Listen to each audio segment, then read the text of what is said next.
경남의 한 민자도로 톨게이트 영업소 직원들이 주차를 하기 위해 이른바 역주행을 하고 있었습니다. 그간 이딴 민원에도 아무런 조치가 없었습니다. 경남도와 경남도교육청이 내년도 학교급식 식품비 분담률 조정에 최종 합의했습니다. 자세한 내용과 과제를 살펴봤습니다. 밀양시 최초 휴양 리조트인 밀양 고래제 자연휴양림이 다음 달에 문을 엽니다. 나아가 관광산업에도 활기를 불러일으킬 것으로 예상됩니다.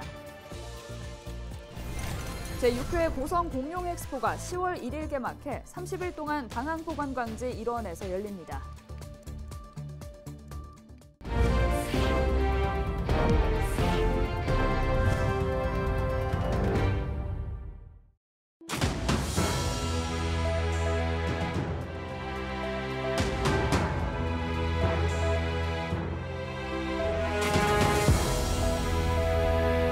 여러분 안녕하십니까? 헬로티비 경남뉴스입니다. 역주행은 중과실 중 하나입니다. 그런데 톨게이트를 지나자마자 바로 역주행하는 차가 돌진한다면 어떨까요? 그것도 한 시민이 2주 연속으로 겪은 일입니다. 알고 봤더니 이 역주행은 부산신항 제2배후도로의 톨게이트 영업소 직원들의 이른바 출근 방법이었다고 하는데요. 어떻게 된 일인지 김수정 기자가 취재했습니다. 톨게이트 하이패스 구간을 지나자 갑자기 눈앞에 나타난 역주행 차량. 깜짝 놀란 운전자는 급하게 브레이크를 밟아 사고를 면했지만 자칫 대형 사고로 이어질 뻔했습니다. 지난 22일과 28일 두 차례나 겪은 일. 알고 봤더니 이 역주행 차량은 톨게이트 영업소에 근무하는 직원의 차량이었습니다. 순간 핸들을 제가 꺾기라도 하면 이게 크게 사고가 나는 상황이라서 민원이 한 번씩 들어오고 있어서 낮에는 조심하고 있다라고 얘기를 하셨고, 제가 그러면 밤에는 조심하지 않으시냐고 물어보니까 그런 건 아닌데 라면서. 영업소에서는 오히려 주차를 위해 어쩔 수 없다는 황당한 답변을 내놨습니다. 영업소 직원들은 따로 주차장이 없어서 예비도로에 주차할 수밖에 없는 상황인데 톨게이트를 진입한 후에 후진하거나 역주행할 수밖에 없는 구조라는 겁니다. 계속해서 이곳에서는 역주행 차량 관련 민원이 들어왔었는데도 주의하라는 안내판도 특별한 조치도 없었습니다. 직원들에게 한 교육이 전부인데 그마저도 사고가 나면 개인 책임이라고 전달해둔 겁니다. 주차장이 역주행을 해야 들어올 수 있는 예비차로다 보니까 고객님들께서 그걸 역주행한다라고 제보를 하신 것 같거든요. 개인적인 사유로 왔을 때는 사고나 어떤 민원이 발생했을 때 개인적으로 책임을 질 수밖에 없다라고 다 전달은 돼 있는 상태거든요. 역주행 사고는 중앙선 침범으로 12대 중과실 중 하나. 사고 정도에 따라 5년 이하의 금고 또는 2천만 원 이하의 벌금형을 받게 됩니다. LG헬로비전 경남방송의 취재가 시작되자 해당 영업소는 불법 운전을 막기 위해 도로에 탄력봉을 설치하고 안전을 위한 현수막 게시와 직원 교육을 더 철저히 하겠다고 밝혔습니다. 헬로티비 뉴스 김수정입니다. 박한수 경남지사와 박종훈 도교육감이 내년도 학교급식비 조정에 최종 합의하면서 갈등도 일단락되는 양상입니다. 하지만 합의 마지막 순간까지 긴장을 놓을 수 없었고 내후년 상황 등 남은 우려는 여전합니다. 네, 자세한 내용 알아보겠습니다. 권정숙 기자 전화 연결돼 있는데요.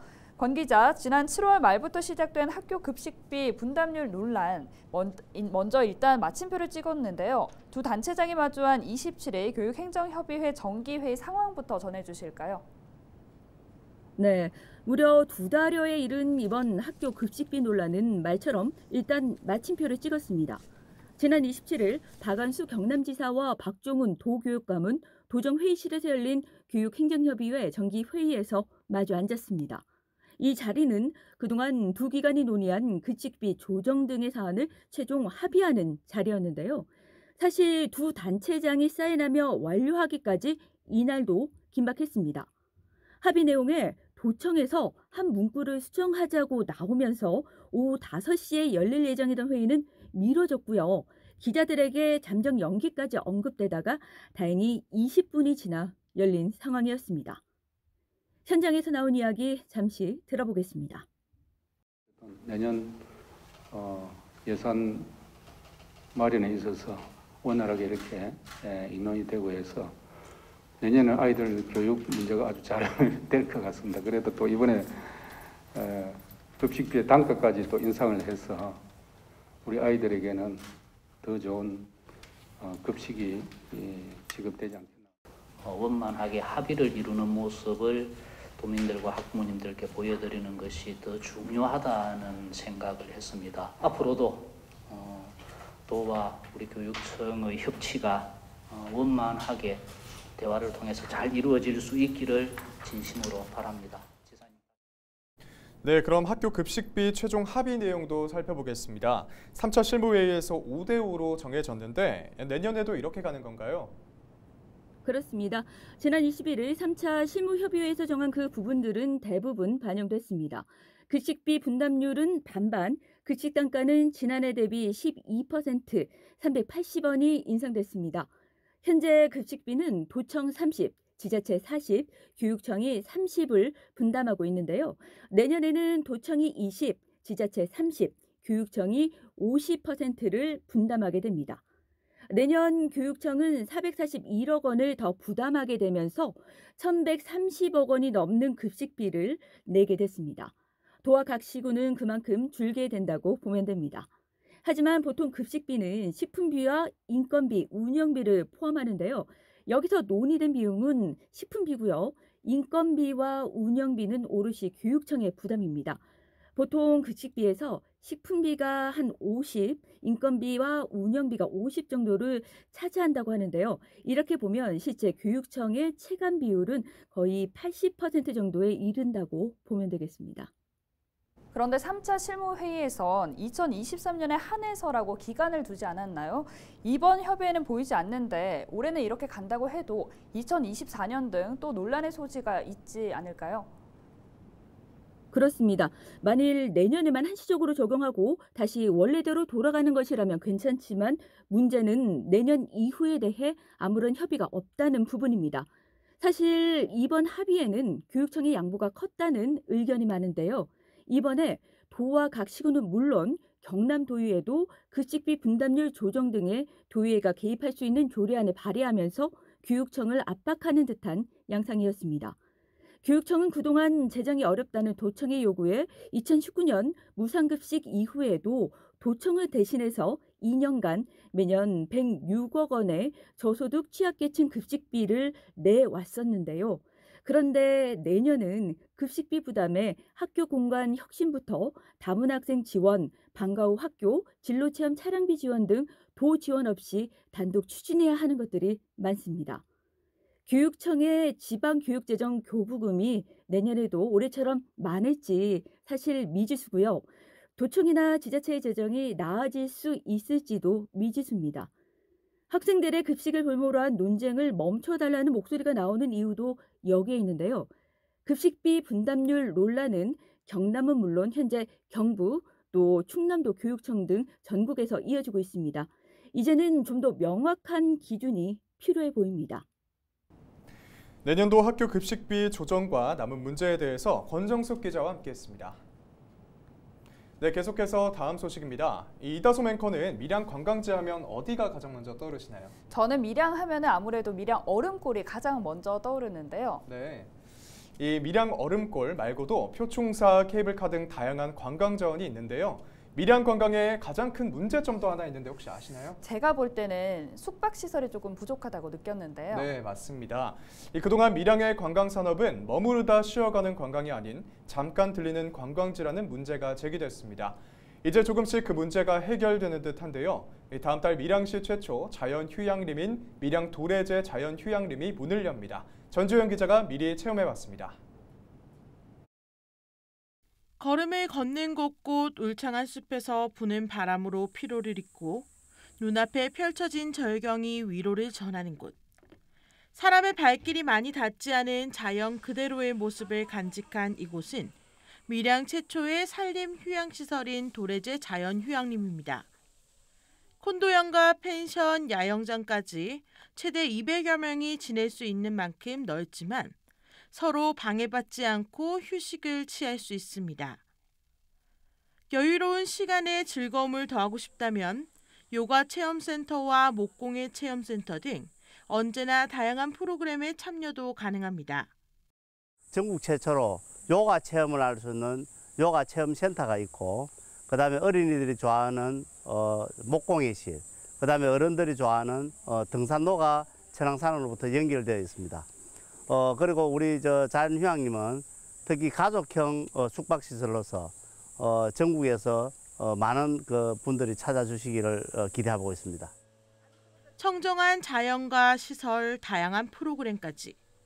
이처럼 입소문이 나면서 지난 1일 시작한 예약은 첫날에만 2천여 명이 몰렸습니다.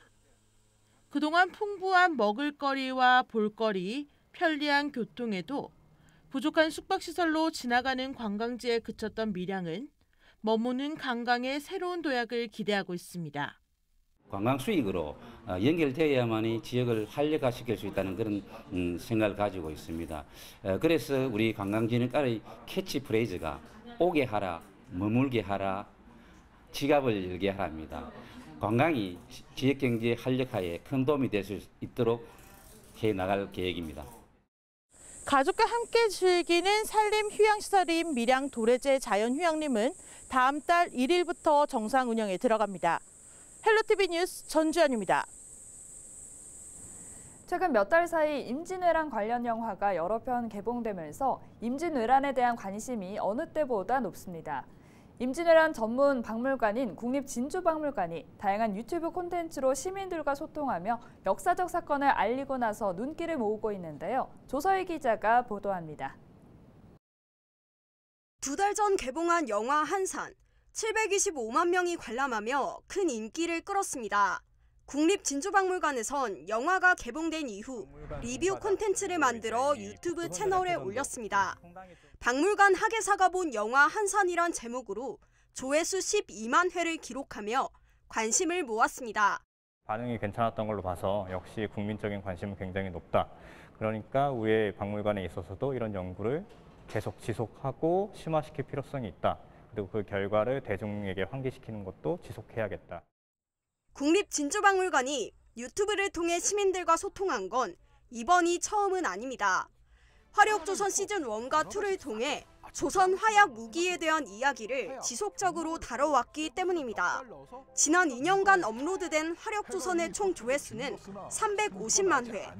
한동안 300명 수준이었던 구독자는 2만 명 가까이로 늘었습니다.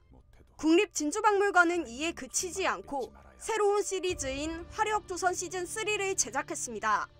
1619년 명나라에 쳐들어온 후금에 맞서기 위해 명나라와 조선, 여진족이 벌였던 사르우 전투부터 나선정벌과 병자호란까지 그동안 외면받고 잊혀졌던 역사적 사건에서 화약 무기가 어떤 역할을 했는지 살펴볼 수 있는 영상입니다.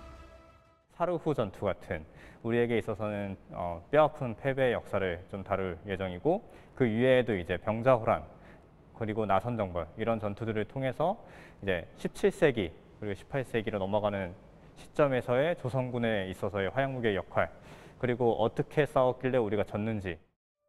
27일 단편 영화 사르후 전투를 시작으로 오는 12월까지 총 4편의 영상을 만날 수 있는 국립진주박물관의 화력조선3. 국내에서 유일한 임진왜란 전문 박물관인 국립진주박물관의 소통이 보다 다양해지고 있습니다. SCS 조사입니다. 정부가 제11호 태풍 흰남노로 피해를 입은 지역을 특별 재난지역으로 추가 선포했습니다. 경남에서는 통영 욕지면과 한산면, 거제 이론면과 남부면 등 4개 면이 특별 재난지역에 추가됐습니다. 정부는 이번 추가 선포는 우선 선포된 경북 포항과 경주 외에 최근 피해 조사 결과를 반영해 이뤄졌다고 설명했습니다. 제6회 고성 공룡 엑스포가 10월 1일 개막해 30일 동안 당항포 관광지 일원에서 열립니다. 끝나지 않은 모험을 주제로 열리는 공룡 엑스포는 주제 공연과 퍼레이드, 마술과 거리 공연 등 다채로운 행사로 꾸며집니다. 특히 올해는 미디어 아트관과 AR 체험관 등 다양한 체험형 콘텐츠를 선보일 예정입니다. 이상으로 뉴스를 마칩니다. 저희는 언제나 지역민 여러분과 함께하겠습니다. 시청해주신 여러분 고맙습니다.